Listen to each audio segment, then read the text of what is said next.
আমাদের একটা life threat আসছে, আমরা জিডি করবো একটা রাষ্ট্রের নাগরিক হিসেবে, যেটা আমাদের দায়িত্ব। কিন্তু পুলিশ সেখানে আমাদেরকে জিডি না নিয়ে আমাদেরকে রাত প্রায় 10টা পর্যন্ত শাহবাগ থানায় অবরুদ্ধ রাখে। এমনকি ওই সময় আমাদের কোনো জিডি নেয় নাই, আমাদের সাথে আমাদের সবার ফোন নিয়ে গিয়েছে এবং আমাদেরকে ওখানে অবরুদ্ধ রাখছে। আমি যেহেতু পোস্টটা করিনি সেটা আমি জানি, এবং এই ক্লারিফিকেশন দিয়েই আমি ফেসবুকে পোস্ট করেছিলাম। এবং বিষয়টি সুষ্ঠু যাতে বিচার হয়, সুষ্ঠু যাতে তদন্ত হয়, সেজন্যই আমি শাহবাগ থানায় গিয়েছিলাম। যে দেখেন, আপনি আমার ফোন ফরেনসিক করে দেখেন, আমি পোস্ট করে থাকলে এখানে অবশ্যই আপনি পাবেন। আর আমার যে লাইফ থ্রেটের হুমকি আসছে সেটার ব্যাপারে আমি জিডি করতে এসেছি। কিন্তু একটা থানা হিসাবে সে রাষ্ট্রের যে নাগরিকের যে নিরাপত্তা দিবে সেটা দিতে সে সম্পূর্ণ ব্যর্থ হয়েছে।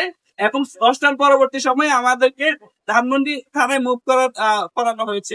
এর পূর্বে আমরা দেখেছি যে আমরা যখন ওখানে অবরুদ্ধ হয়ে পড়ি এবং ছাত্র দলের মব অনবরত সেখানে হাঙ্গামা করতে থাকে, তার প্রেক্ষিতে বিশ্ববিদ্যালয়ের ডাকসুর প্রতিনিধিরা গিয়েছিল আমাদেরকে যাতে সাপোর্ট করতে পারে, যাতে আমরা জিনিসটা ঠিক মতো করতে পারি সেটা দেখার জন্য।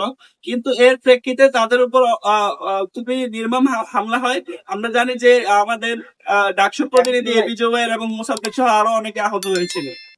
তার পরবর্তীতে আমরা দেখেছি বিশ্ববিদ্যালয়ের ইতিহাসে সবচেয়ে কলঙ্কজনক একটা অধ্যায়, যে বিশ্ববিদ্যালয়ের সাংবাদিক সমিতির সাংবাদিক ভাইয়েরা গিয়েছিল যে ওখানকার তথ্য কভার দেওয়ার জন্য, কিন্তু তাদের উপরও খুবই নির্মম ভাবে হামলা হয়েছিল, যেটা বিশ্ববিদ্যালয়ের জন্য খুবই অপমানজনক।